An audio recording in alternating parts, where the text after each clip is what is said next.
Podemos assentar. Romanos 15, versos de 1 a 13. Paulo, escrevendo à igreja em Roma, ele procura fortalecer a vida, a fé daqueles irmãos, como nessa noite também é propósito do Senhor nós sermos, pela palavra do Senhor, assim também fortalecidos. Até quando você deve ser paciente? Quantas vezes você já fez essa pergunta? Até quando, Senhor, eu devo ser paciente? Diante das injustiças, diante das dificuldades, diante das acusações levianas, que muitas vezes nós estamos sofrendo na pele, essa pergunta ela salta aos nossos olhos e mais ainda aos nossos lábios. E quantas vezes nós fazemos? Até quando, Senhor, eu devo ser paciente? A grande verdade, irmãos, é que nós não temos toda a compreensão do quadro que Deus vê. Nós não vemos como Deus vê as coisas. E muitas vezes, por conta de termos uma visão limitada, somente no hoje, fincada na aparência, vamos dizer assim, nós nos impacientamos, nós perdemos a paciência, porque nós não conseguimos ver além, não conseguimos ver que o Senhor está conduzindo aquele momento e, acima de tudo, nos levará à vitória também por este momento. Paulo está tratando aqui com irmãos que estão sofrendo perseguições, injustiças, angústias, e certamente Paulo aqui está tomando o lugar deles para também indagar acerca de um comportamento, de uma ética cristã em meio às dificuldades. Como crentes, nós temos que, por obrigação, saber como lidar também com as dificuldades. E aqui o apóstolo Paulo nos leva a entender algumas verdades que nos ajudará então a ter paciência em Deus. O tema da nossa meditação nessa noite: aprendendo a ser paciente com o Senhor. Aprendendo a ser paciente com o Senhor. Conta uma história de que Moisés, o grande líder do Senhor, estava certo dia angustiado, estava aborrecido mesmo com Deus, diante de tantas injustiças, diante de tantas acusações, e ele então sentou num poço. E sentado ali naquele poço, veio um homem para tomar água, e aquele homem, ao se baixar, uma bolsa de dinheiro cai dele, mas ele não consegue ver que a bolsa caiu, e ele toma água e vai embora. Vem então o segundo homem, vê aquela bolsa, pega aquele dinheiro, guarda, toma água e também vai embora. Aí vem um terceiro, e esse terceiro, muito cansado, ele toma água e ali ele decide então dormir. Aquele primeiro homem que chegou naquele poço e que perdeu a bolsa, lembrou: já sei onde eu posso ter perdido aquela bolsa. Ele volta então para o poço. Só que quando ele chega no poço, quem ele encontra? O terceiro homem que chegou cansado e estava lá dormindo. Então ele começa a acordar aquele homem: ei, me dê o meu dinheiro, você deve estar com o meu dinheiro aí.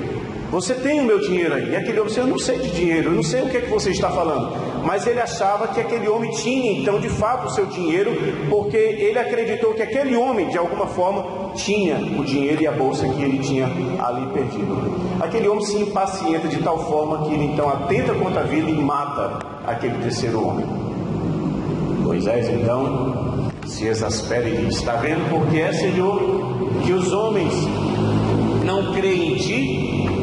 Porque tu permites essas injustiças, tu permites que essas coisas aconteçam. Deus então pacientemente diz: Moisés, aquele primeiro homem que veio tomar água e que deixou a bolsa cair, ele tinha roubado daquela bolsa do pai do segundo, que veio atrás procurando por ele.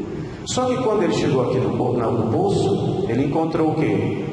A bolsa. E ele já se deu por justiçado da parte de Deus. Deus lhe recompensou. E ele então pega aquela bolsa que era do seu pai e vai embora.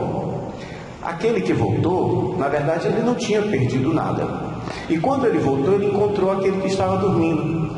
Só que aquele que estava dormindo vinha fugitivo de já ter tirado a vida de alguém lá atrás. Então ele encontrou aqui no poço a justiça de algo que ele fez lá atrás. O que é que Deus quis mostrar nessa ilustração a Moisés? Deus via todas as coisas, Moisés só via o momento. Muitas vezes, irmãos, nós estamos inquietos, injustiçados, impacientes, porque nós só vemos como Moisés, nós só vemos o momento. Então essa ilustração é apenas para trazer a ideia do que Paulo quer despertar aqui na vida dos irmãos. Olha o que ele diz, ele nos apresenta aqui como nós podemos ser pacientes com o Senhor. Então ele vai nos dar alguns conselhos que certamente, se você der razão, você concordar com Paulo, pelo menos isso vai facilitar como você vai lidar com as injustiças, como você vai lidar com as incompreensões, como você vai lidar então com as perseguições. Note o que ele diz no versículo 1: ora, nós que somos o quê? Como é que ele diz? Nós que somos fortes, devemos suportar as debilidades dos fracos e não agradar-nos a nós mesmos. O primeiro conselho que Paulo nos dá a aprender a ser paciente com o Senhor: leve em conta os homens e suas fraquezas. Não ache que as pessoas são fortes, sábias, que as pessoas sabem de tudo. Não espere nada das pessoas, porque a maioria das nossas frustrações vem porque nós esperamos demais, e aquelas pessoas não fazem, não dizem, não reconhecem, e nós nos frustramos, nós nos impacientamos com essas pessoas. Paulo está dizendo: você que é forte, você que é sábio, você que sabe ver a vida de uma forma bíblica, de uma forma correta, ele diz aqui: suporte as debilidades dos fracos e não agrade a você mesmo. Paulo então nos mostra que é preciso nós estarmos olhando as pessoas como fracas, e até mesmo quando ele usa aqui um versículo, débeis. Olha no que ele diz no capítulo 14, verso 1. Ele já tinha falado de alguém assim, alguém que vai trazer, irmãos, angústias, perseguições, acusações, injustiças a você. Ele diz: acolhei o que é débil. Paulo usa a mesma palavra. Olha, acolha, receba. Como assim? Por que é que eu tenho que estar acolhendo? E ele vai logo em seguida dar uma razão. Ele diz: acolhei o que é débil na fé, não porém para discutir opiniões. No capítulo 15, verso 1, Paulo diz: suporte as debilidades dos mais fracos, não para você se agradar, não para você considerar os seus direitos, não para você considerar o que você tem. Não, abra mão disso. Uma das formas de nós termos paciência com as pessoas é justamente fazendo o que Deus faz conosco todos os dias. Como nós somos falhos, como nós somos débeis diante de Deus, é ou não é? Como Deus é perfeito, santo, justo, Ele nos suporta, Ele nos acolhe. A gente é ingrato, a gente deixa de reconhecer a grandeza de Deus, a gente deixa de atribuir a Deus o que Ele é e o que Ele tem feito na nossa vida, e mesmo assim Ele ainda continua nos acolhendo. Por quê? Porque a Bíblia está dizendo aqui, está nos ensinando, desafiando até, não para agradar a nós mesmos. O Senhor Jesus Cristo, quando Ele veio ao mundo, Ele veio como Deus. Ele veio como homem, sim, mas Ele é Deus, e Ele veio como Deus. E a Bíblia nos mostra lá no capítulo 10 de Marcos, versos 42 a 45, que o Senhor Jesus Cristo, Ele faz ali uma comparação. Ele diz assim: olha, os governantes, os poderosos, estes governam para o seu próprio bem, para a sua própria pessoa. Aí Jesus então contrasta com os seus discípulos e diz: mas entre vós não é assim. Entre os poderosos, entre os grandes, os governadores, eles agem dessa forma, mas entre vocês não é assim. Aí Jesus vai dizer exatamente como deve ser a vida, o comportamento, a atitude dos seus discípulos, que nós somos também discípulos de Jesus. Ele diz: aquele que quer ser o primeiro, seja o menor. Aquele que quer tomar primazia, seja que ele o sirva. E ele dá o seu exemplo, ele diz: porque o Filho do Homem não veio para ser servido, mas para servir e dar a sua vida em resgate de muitos. Então Paulo está tratando justamente isso. Ele diz, versículo 2: portanto, cada um de nós agrade ao próximo no que é bom para a edificação. Ele dá o exemplo aqui. É como se Paulo estivesse sempre uma lembrança de Cristo na sua própria vida, que nos momentos apropriados ele tirasse então de sua bolsa, ele tirasse de sua mochila e ele então lembrasse de um ensinamento. Versículo 3, ele traz esse ensinamento à tona e diz: porque também Cristo não se agradou a si mesmo, antes, como está escrito, as injúrias dos que me ultrajavam caíram sobre mim. Quanta coisa Jesus Cristo deixou de ser reconhecido, quanta coisa ele deixou de receber dos seus próprios discípulos. Pedro, Tomé, João, cada um brigando por si, cada um brigando por direitos, cada um brigando por posição. E Jesus Cristo dando o exemplo de que não é assim que eles deveriam dar a sua vida. E ele diz aqui: as injúrias dos que me ultrajavam caíram sobre mim. Então Paulo nos apresenta, irmãos, que leve em conta os homens e as suas fraquezas, assim como Deus leva em conta a mim, a você e as nossas fraquezas, não buscando ser agradado, mas agradar ao próximo. Ele diz isso no verso 2. É uma forma de você amenizar as tensões, abrir mão dos direitos e até mesmo reconhecer, dar direito a quem não tem. Dar direito a quem não tem não é fácil, não. Mas sabe quem é que vai conseguir fazer isso? Só quem é discípulo do Senhor Jesus Cristo. Dar direito a quem não tem. Mas ele dá direito a quem não tem porque ele sabe que é Deus que está governando as coisas. Ele sabe que é Deus que está conduzindo as coisas. E acima de tudo, Cristo é o maior exemplo para nós. Paulo nos lembra que Cristo é o maior exemplo para nós. Há muitas formas de nós sermos provados ou testados na nossa paciência. Por exemplo, numa fila de banco. Tem lugar que a gente é mais testado na paciência? Um trânsito engarrafado, em pé no ônibus e o ônibus parado ali. Eita, que eu estou sendo testado na paciência. Não, irmãos, nesses lugares sim você é testado na paciência, mas não há um lugar melhor para você ser testado na paciência do que na igreja. Exatamente isso. Paulo diz que é na igreja onde nós seremos provados quanto à nossa paciência. É por isso que ele está dizendo aqui: leve em conta as outras pessoas como superiores a você. Leve em conta os direitos dela e não os seus direitos. Tome o exemplo do nosso Senhor Jesus Cristo. O segundo conselho que Paulo nos dá está aqui nos versos de 4 a 6. Acompanhe na sua Bíblia.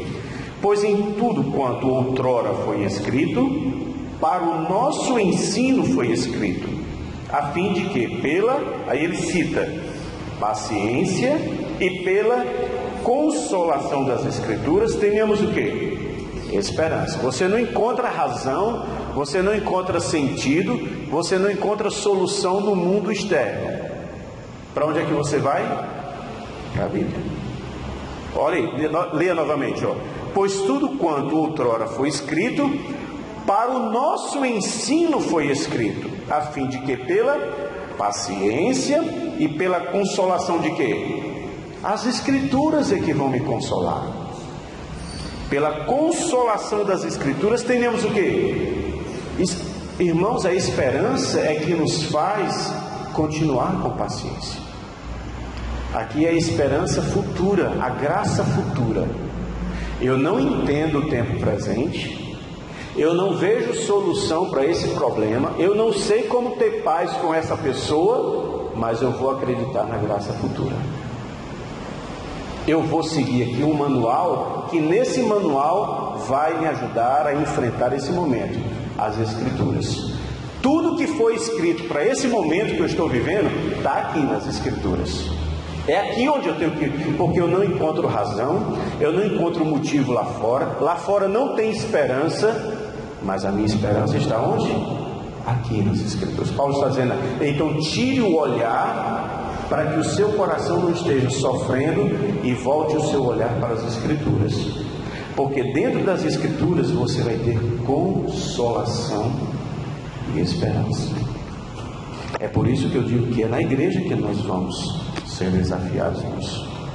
É aqui que nós vamos obter esperança. Aí ele continua no versículo 5. Veja o que ele diz no versículo 5. Não é para qualquer um que ele diz. Ele diz, ora, o Deus de quê? O que é que diz na sua Bíblia? O Deus de quê? Da paciência e da consolação vos conceda.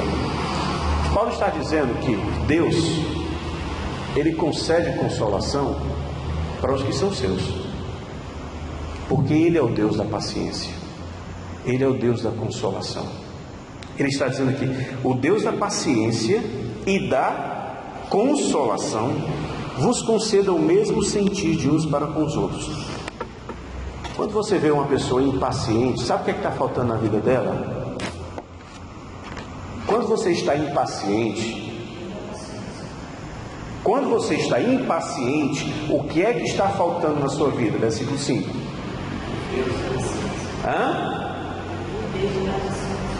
Quem é aqui o autor da paciência? Então está faltando quem na nossa vida? Mais de Deus. Quando você estiver sendo provocado por alguém, essa é uma oportunidade de você dizer, eu tenho que correr para o altar do Senhor, para os pés do Senhor. Ele é o Deus da minha paciência. Se eu não tiver Deus nesse momento, eu vou fazer uma besteira.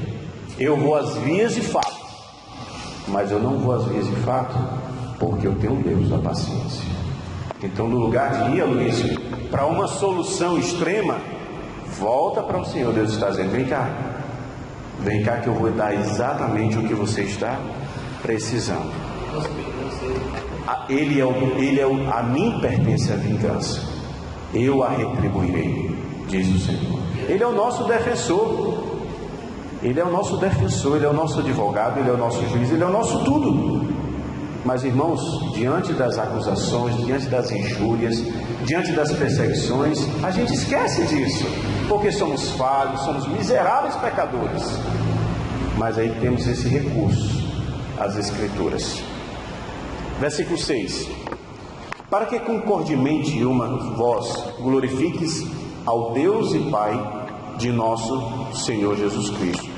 Portanto, versículo 7, acolhei-vos uns aos outros, como também Cristo nos acolheu para a glória de Deus.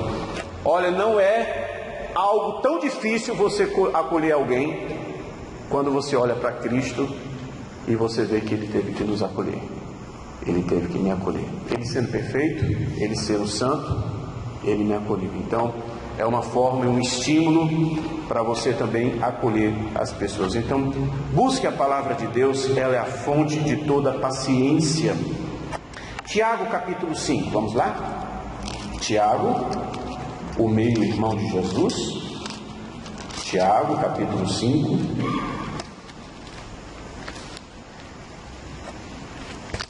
Versos 10 e 11. Tiago também fala sobre paciência.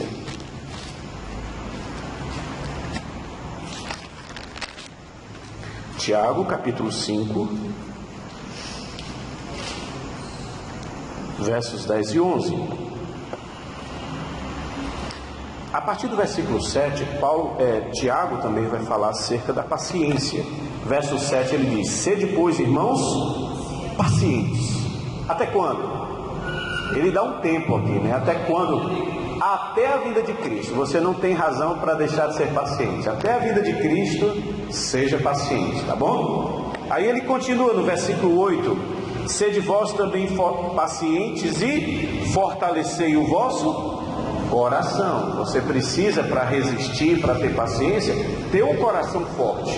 Como é que você tem um coração forte? Verso 10: irmãos, tomai por modelo em sofrimento e na paciência os profetas, os quais falaram em nome do Senhor. Eis que temos por felizes os que perseveraram firmes. Tendes ouvido da paciência de Jó e viste que fim o Senhor lhe deu, porque o Senhor é cheio de eterna misericórdia e compassivo. Olha, você está sendo paciente, você tem uma recompensa a receber. Pode confiar. Você está sendo paciente, Deus tem algo maravilhoso a fazer na sua vida. Não desista, não deixe de ser paciente. Lembre de Jó, lembre dos profetas, lembre do próprio Senhor Jesus Cristo. Paulo, então, voltando ao capítulo 15 de Romanos, ele nos dá algumas razões práticas que nós devemos pensar em glorificar a Deus, como ele diz aqui no versículo 6, para que concordemente, é uma voz, glorifiqueis a Deus e Pai de nosso Senhor Jesus Cristo. Versículo 8 ele diz: para quê? Para confirmar as promessas feitas aos nossos pais. Quando você é paciente, você está confirmando as promessas que Deus fez através dos antigos, que Ele vai cumprir tudo aquilo que Ele prometeu, com paciência. Versículo 9: para que os gentios glorifiquem a Deus por causa da sua misericórdia, como está escrito: por isso eu te glorificarei entre os gentios e cantarei louvores ao teu nome. Quando nós somos pacientes, não há coisa maior como testemunho do que você ser paciente no meio de pessoas incrédulas, onde todo mundo acha que você vai perder as estribeiras e você vai se controlar. E essas pessoas incrédulas, essas pessoas que estão lançando pedras, essas pessoas que estão lhe acusando, lhe injuriando, fazendo todo tipo de maldade pelo seu testemunho. Olha o que ele diz aqui no versículo 9: e para que os gentios glorifiquem a Deus por causa da sua misericórdia, como está escrito: por isso eu te glorificarei entre os gentios e cantarei louvores ao teu nome. Versículo 10 também diz: alegrai-vos, ó gentios, com o seu povo. Versículo 11 ainda: louvai ao Senhor vós todos os gentios, e todos os povos o louvem. Versículo 12 também diz Isaías: haverá a raiz de Jessé, aquele que se levanta para governar os gentios, nele os gentios esperarão. O nosso testemunho é no momento de fogo, é no momento de prova, é no momento de angústia. Você vai ver o testemunho do povo de Deus, não é quando as coisas estão tudo bem, não. Não é quando tudo está a mil maravilhas, não.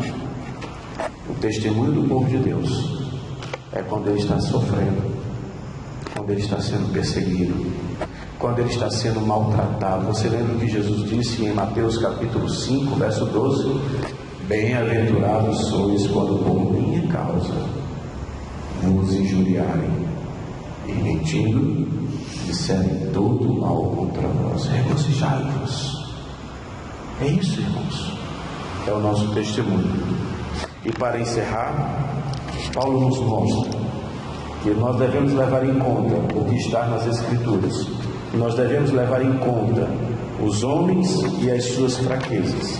E acima de tudo, nós devemos levar em conta o que Deus é na nossa vida. Diz: e o Deus da esperança vos encha de todo gozo e paz no vosso crer, para que sejais o quê? Ricos de esperança do poder do Espírito Santo. A paciência, ela nos ajuda a focar na graça futura. A paciência, ela nos ajuda a esperar a graça futura. A força da nossa paciência depende também do grau de confiança que nós temos em Deus.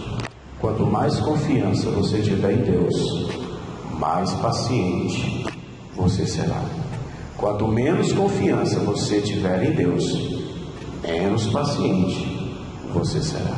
Então, aumente a sua confiança em Deus. É isso que Paulo está desenvolvendo aqui, acima de tudo. A paciência nos leva sempre a pensar numa recompensa. A Bíblia conta em Gênesis capítulo 29, versículo 20, que Jacó, ele trabalhou 7 anos por Raquel. E quando ele terminou os 7 anos, ao invés de Raquel, seu tio Labão deu quem? Lia. E ele achou que ia ganhar recompensa e ele foi enganado. Labão chegou para ele e disse: por Raquel, você tem que trabalhar mais 7 anos. A Bíblia diz que Jacó trabalhou 14 anos e não foi pesado o que ele fez, porque ele amava Raquel.